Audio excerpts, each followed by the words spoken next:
8 years. That's how long we'd been married when everything fell apart in the span of about 15 minutes. We were hosting our anniversary party at our place. Nothing fancy, just close friends, some family, decent food, and drinks. My wife had been planning this for weeks, wanted everything perfect. I was fine with it.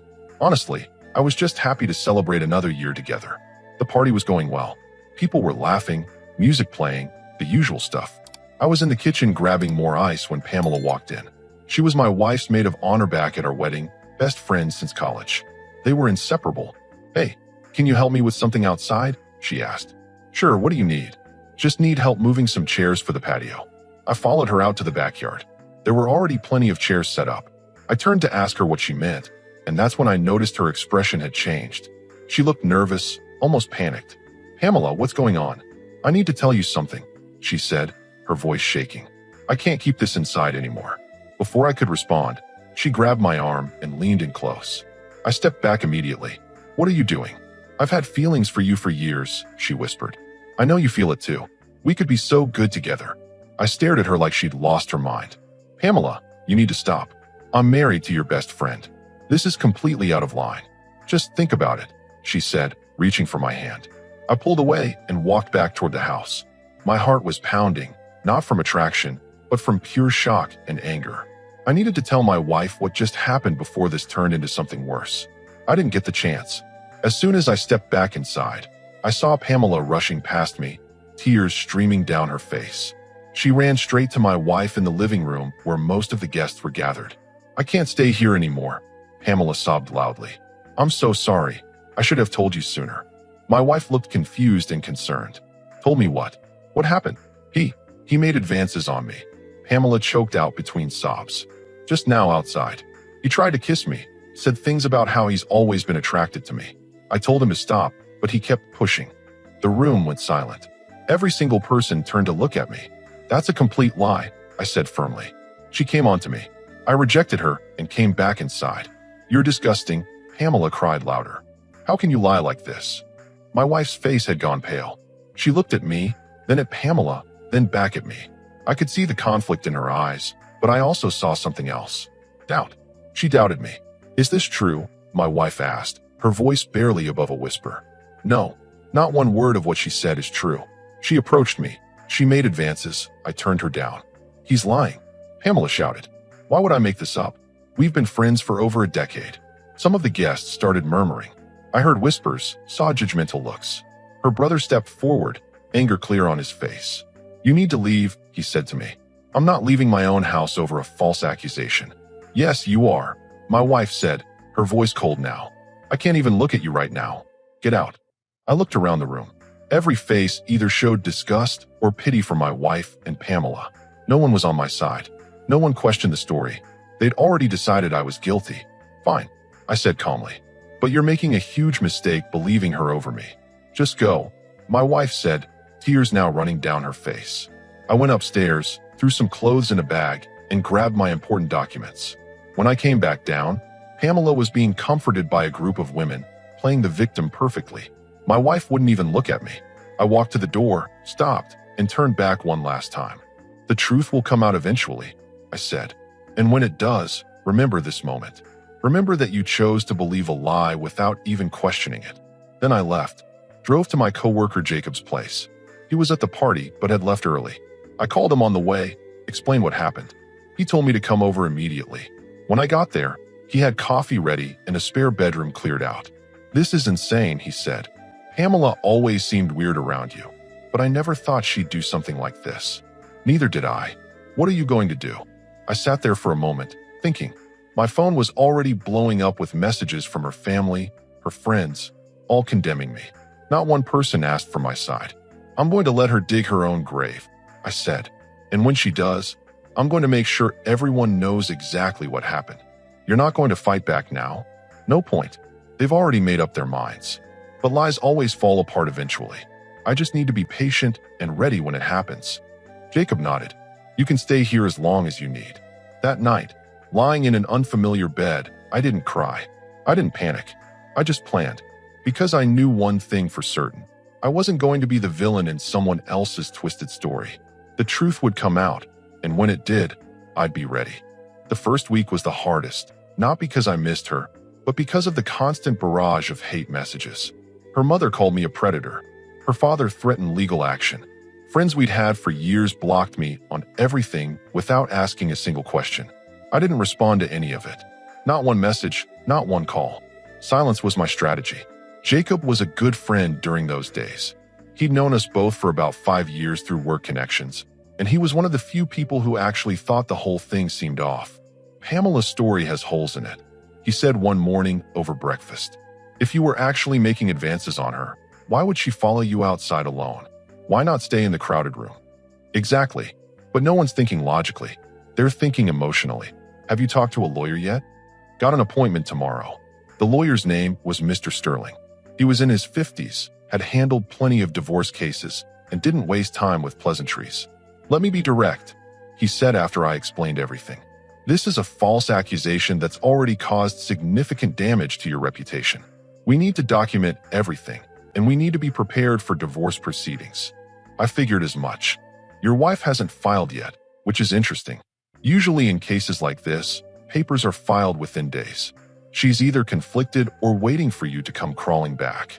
That's not happening. Good. Don't contact her at all. Let her make the next move. In the meantime, I'm going to do some background research on this Pamela person. Sometimes people who make false accusations have a pattern of concerning behavior. He wasn't wrong. 3 days later, Mr. Sterling called me with information. Pamela has a history, he said. Nothing criminal, but I found social media posts going back years. She's made comments about your marriage on her private accounts. Things about how your wife settled and could do better. There's also a restraining order from an ex-boyfriend from 4 years ago. He claimed she became obsessed after he broke up with her. Can we use this? We're documenting it. If this goes to court, it establishes a pattern of obsessive behavior. But here's what I really want you to understand. The truth usually comes out in these situations. People who lie can't keep their stories straight forever. They get comfortable, they get sloppy, and they make mistakes. I went back to work after taking a few days off. My boss, Connor, pulled me aside immediately. I heard what happened, he said. For what it's worth, I don't believe it. I've known you for 6 years. That's not who you are. I appreciate that. If you need time off, take it. But honestly, staying busy might help. He was right. Throwing myself into work kept my mind occupied. My coworkers were split. Some believed me, some didn't. Most just stayed quiet and awkward around me. 2 weeks after the party, I got a message from my wife's sister, Dorothy. She was always the logical one in that family. I need to talk to you, her text said. Not taking sides, just want to hear your version. We met at a diner across town. She looked tired. This whole thing doesn't make sense, she said once we sat down. I've known you almost as long as my sister has. You've never given any indication of being that kind of person, because I'm not. Pamela's been around constantly since that night. She practically moved in, and she keeps making these weird comments about how my sister is better off, how men are naturally unfaithful, how she's there to protect her now. That sounds exactly like someone who's trying to isolate her. Dorothy nodded slowly. I tried to point that out. My sister got defensive, said I was being unsupportive. Did Pamela tell the same story to everyone? That's another thing. The details keep changing slightly.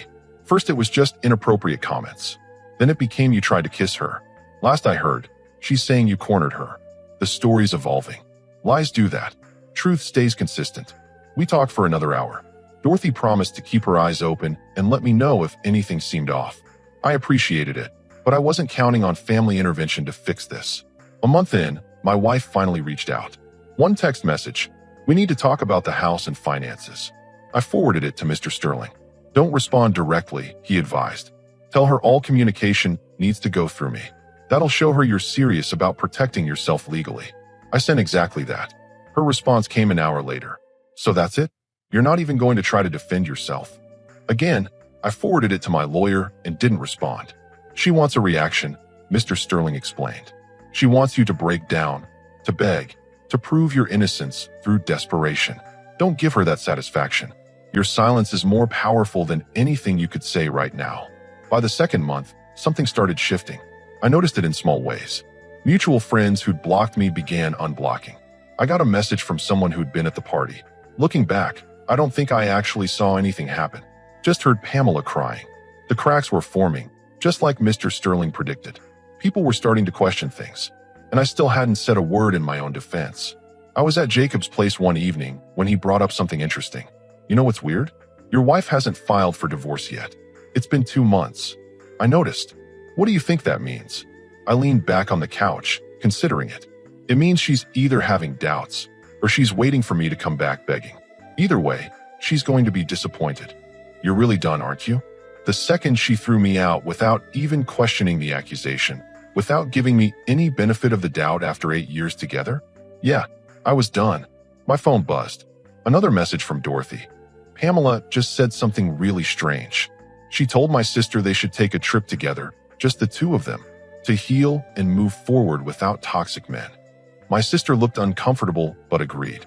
This woman is seriously disturbed. I showed the message to Jacob. She's trying to completely replace you in your wife's life, he said. Let her try. The harder she pushes, the more obvious it'll become that something's wrong. That night, I slept better than I had in weeks. Not because anything had been resolved, but because I could feel the momentum shifting. Pamela was getting too comfortable, too confident. And people who get comfortable make mistakes. I just had to wait for the right one. 3 months after the party, things started getting stranger. Dorothy was keeping me updated, and what she was telling me confirmed everything I suspected about Pamela. She's there every single day now, Dorothy said during one of our check-ins. Morning coffee, lunch breaks, dinner, weekends. She even has clothes in the guest room. And the things she says are getting more disturbing. Like what? Yesterday, she told my sister that all marriages are inherently toxic, that women need to protect each other from men's manipulation. She's constantly talking about how much better life is without you around. It's like she's trying to rewrite 8 years of what seemed like a happy marriage. What does your sister say to all this? Dorothy hesitated. That's the thing. She's starting to look uncomfortable. I caught her staring at old photos of you two last week. She quickly closed the album when Pamela walked in, like she was doing something wrong. Guilt setting in. Maybe, but Pamela's got her claws in deep. Every time my sister seems to soften, Pamela brings up that night again, adds new details to keep the anger fresh. I met with Mr. Sterling that afternoon. He had more information. I've been monitoring Pamela's social media activity, he said. She's been posting vague things about finally being free to be authentic and protecting the ones we love from harm. But here's what's interesting. I found her college roommate. Reached out, had a conversation. Apparently, Pamela had an intense fixation on a guy back then, one who was already in a relationship. She tried to break them up using similar tactics. Did it work? No. The couple stayed together and cut Pamela out completely. The roommate said Pamela became bitter after that, started saying things about how she'd be smarter next time, more strategic. And now she's had years to plan this. Exactly. This wasn't spontaneous. She's been waiting for an opportunity. At work, things were slowly returning to normal. Connor had been supportive throughout, and most of my coworkers had stopped treating me like a criminal. A few even apologized for their initial reactions. I should have known better, one colleague said. I've worked with you for 4 years. You're not that kind of person. People believe what they want to believe, I replied. Still, I'm sorry for doubting you. Around the 3.5-month mark, I got an unexpected message from someone who'd been at the party. His name was Jared, a friend of my wife's cousin. I've been thinking about that night a lot, his message read. I was outside smoking when you and Pamela went to the patio. I didn't think anything of it at the time, but I remember she was the one who asked you to come outside. You looked confused when you followed her. And when you came back in, you looked angry, not guilty. Just thought you should know someone noticed. I forwarded it to Mr. Sterling immediately. This is good, he said. An independent witness who has no reason to lie for you. If we need testimony later, this could be valuable. But I wasn't planning to need testimony. I had a feeling Pamela would destroy herself without any help from me. That feeling proved accurate faster than I expected. Dorothy called me one evening, her voice tight with concern. Something happened today. Pamela made a comment that crossed a line, even for her. What did she say?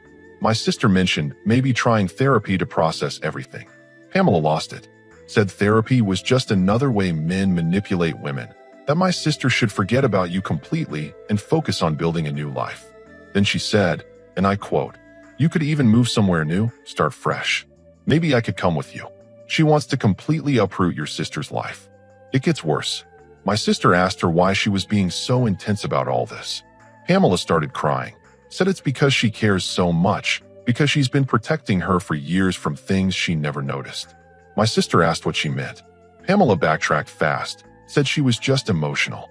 She almost slipped. That's what I thought too. My sister looked disturbed after that conversation.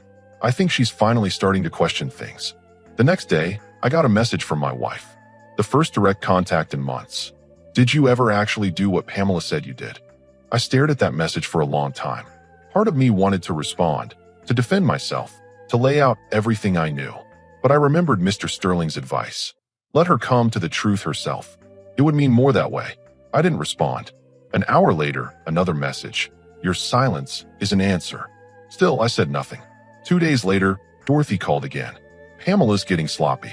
She told 3 different versions of what happened that night to 3 different people. My mom heard one story, my aunt heard another, and I heard a third. The timeline doesn't even match up anymore. People are noticing? Finally, yes. My mom actually said something about it yesterday. Asked why the details kept changing if it was the truth. Pamela got defensive, said trauma makes memories unclear. But my mom's a retired social worker. She knows the difference between traumatic memory confusion and straight-up lies. How's your sister handling all this? She's quiet. Really quiet. I think the doubt is eating at her, but she's too proud to admit she might have made a mistake. And Pamela's still there constantly, reinforcing the narrative. I ran into someone from the party at a gas station. It was awkward at first, but then he approached me. Hey, I owe you an apology. I've been thinking about that night, and honestly, I never actually saw anything happen. I just heard Pamela crying and assumed the worst. That was wrong of me. I appreciate you saying that. For what it's worth, a lot of people are starting to rethink things. Pamela's been acting strange lately. Too invested in your wife's life. Too eager to keep bringing up that night. It's weird. After he left, I sat in my car for a moment. The foundation was crumbling. All the lies Pamela had built were starting to collapse under their own weight. I just needed to wait a little longer for the final piece to fall. That night, Jacob asked me if I'd take my wife back if she apologized. No, I said without hesitation. Not even if she admits she was wrong. She threw me out based on someone else's word without even questioning it. After 8 years of marriage, she didn't give me one moment of doubt in her mind. That tells me everything I need to know about what I actually meant to her. That's harsh. That's reality. I'm not interested in being with someone who values me so little that a single accusation is enough to erase almost a decade together. Jacob nodded slowly. I get it. You deserve better than that. I know I do. And I meant it. Whatever happened next, whatever confession or apology eventually came, I was already done. The marriage died the moment she chose a lie over me. Everything else was just paperwork. 5 months after that anniversary party, my doorbell rang at 11 at night. Jacob was out with friends, so I was alone in the house. I checked the security camera on my phone before answering. Pamela. She was standing there crying, makeup running down her face, looking completely destroyed. Part of me wanted to ignore it, but I knew this could be the moment I'd been waiting for. I grabbed my phone, opened the voice recorder app, and slipped it into my shirt pocket with the microphone facing out. Then I opened the door. What do you want? I need to talk to you, she sobbed. Please, just 5 minutes. You've got 3. Talk. She looked around nervously, like she expected someone to be watching. Can I come in? No. Say what you need to say from right there. Her face crumpled, and the crying intensified. I can't keep this inside anymore. It's destroying me. What is? The truth. She looked up at me with red, swollen eyes. I lied. About everything that night. You never made advances on me. You never did anything wrong. I kept my expression neutral, even though my heart was pounding. Keep going. I've been in love with you since the day we met, she said, the words tumbling out fast now. When she brought you home from that first date, I knew. I just knew you were supposed to be mine, not hers. But you never looked at me that way. You only ever saw her. So you decided to destroy my marriage. I thought if you were separated, if she was out of the picture, you'd finally see me. Really see me. I could be everything she wasn't. I could make you happy in ways she never could. You thought ruining my reputation and turning everyone against me would make me want you? I wasn't thinking clearly, she cried. I've spent 5 months watching her fall apart, watching you move on like none of it mattered, and I realized how stupid I was. This isn't how it was supposed to go. You were supposed to need someone, and I'd be there. But I didn't need anyone. No, you didn't. And now I can't sleep. I can't eat. I see your face every time I close my eyes. The guilt is eating me from the inside out. Good. She looked shocked by my response. What? You heard me. Good. You should feel guilty. You tried to destroy my life for your own selfish fantasy. You turned my wife against me, poisoned every relationship I had, made people think I was some kind of predator. And for what? Because you had a crush? It was more than a crush, she whispered. I don't care what it was. You made your choice. Now you get to deal with the consequences. Please, she begged, stepping closer. Please don't tell her. I'll disappear.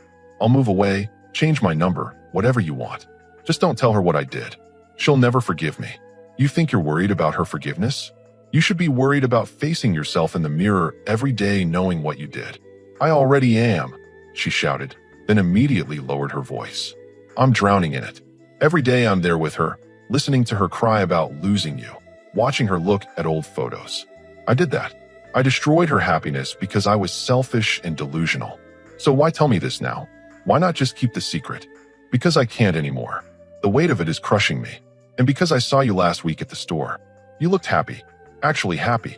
You've moved on with your life while I'm stuck in this nightmare I created. I leaned against the doorframe, studying her. She genuinely looked broken, but I felt nothing. No sympathy, no satisfaction, just cold indifference. Here's what's going to happen, I said calmly. You're going to face the consequences of your actions. Every single one. You wanted to play games with people's lives? Now you get to see what happens when those games fall apart.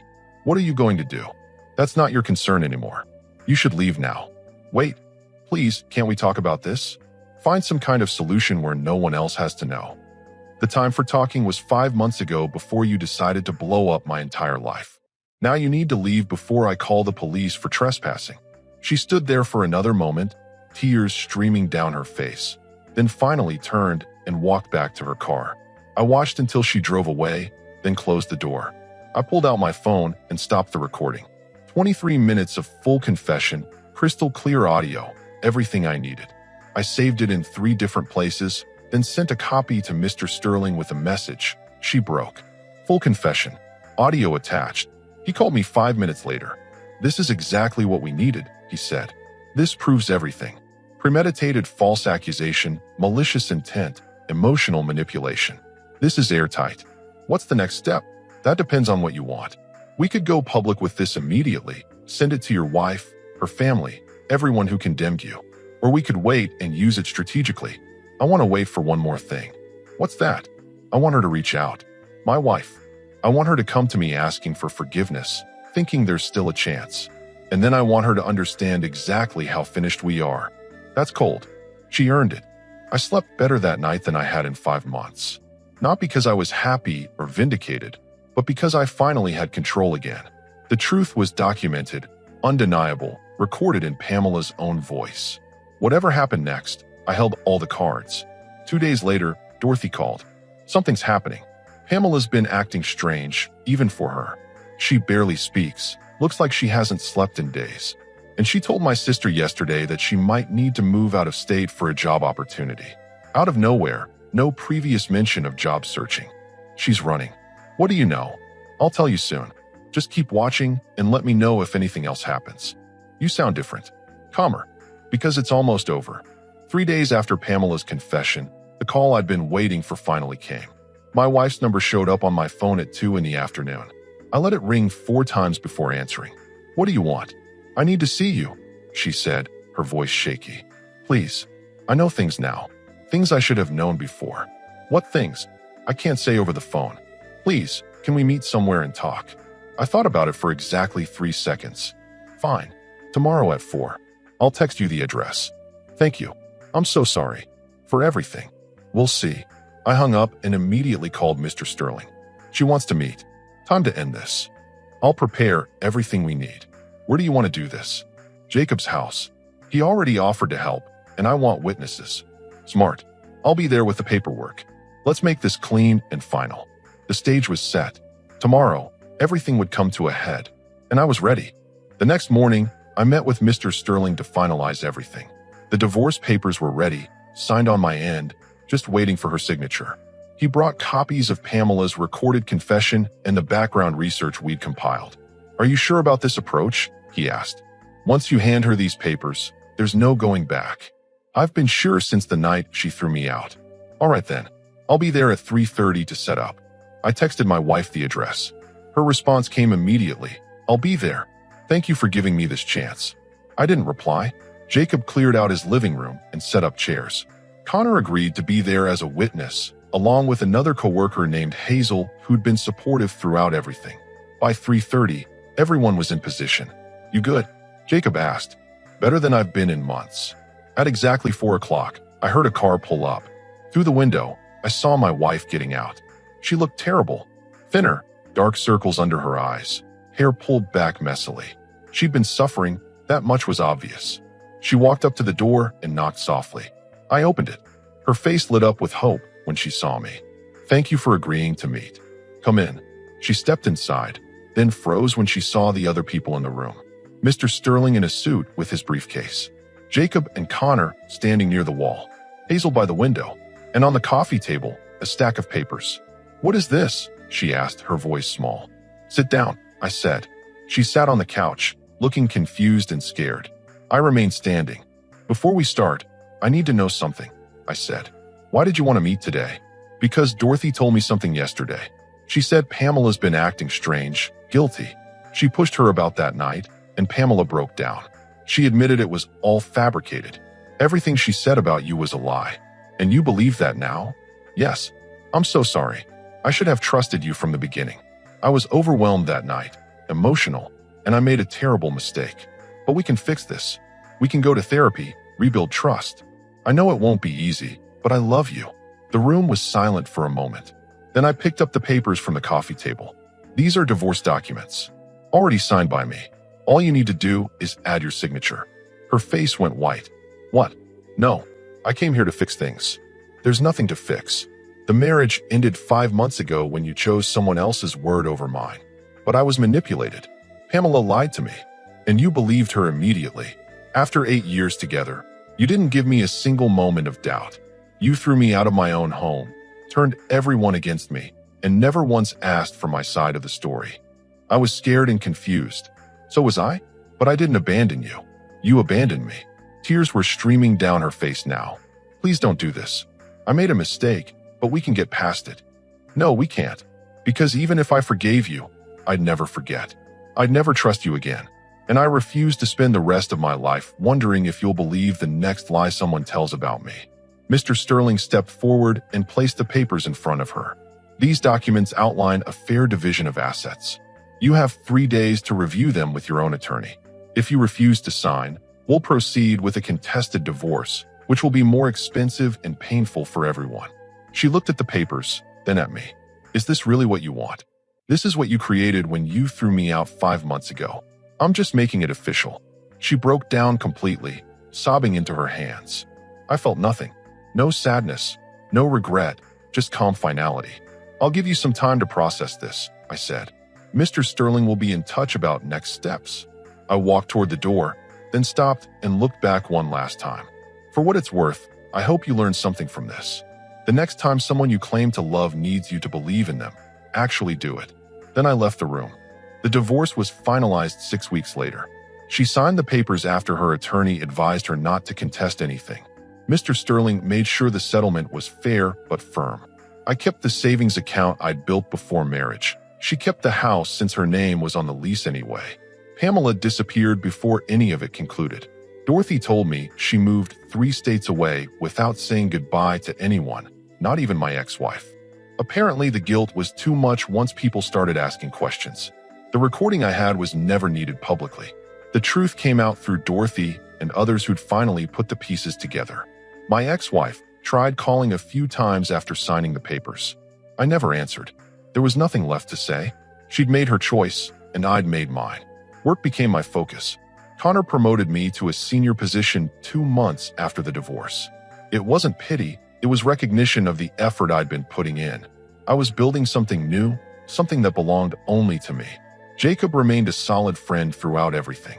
We still grabbed dinner every week, and he's never once said he told me so, even though he absolutely did. 6 months after the divorce was final, I ran into Dorothy at a bookstore. We talked briefly. She told me her sister was in therapy now, trying to process everything. I didn't ask for details. That chapter of my life was closed. She asks about you sometimes, Dorothy said carefully. Wonders how you're doing. I'm doing fine. Are you happy? I thought about that question. Happy felt like too simple a word for what I felt. But I was content, at peace, free. Yeah, I said. I am. Good. You deserve that. As I walked out of the bookstore that day, I realized something important. The whole situation had tried to break me, but instead it revealed what I was actually made of. I didn't beg, didn't break down, didn't compromise my self-respect to salvage something that was already gone. Some people might say I was too harsh, too unforgiving. Maybe they're right. But I learned that forgiveness doesn't mean giving someone another chance to hurt you. It means releasing the anger so you can move forward. And I had moved forward. New job opportunities were opening up. I'd reconnected with old friends who actually knew my character. I was even considering relocating to a different city for a fresh start. The false accusation didn't define me. How I handled it did. And I handled it with the dignity and strength that came from knowing my own worth. That's the real ending. Not revenge, not dramatic confrontation, just the quiet satisfaction of knowing I never compromised who I was, even when everything around me was falling apart. I built my own space, and no one could take that away from me.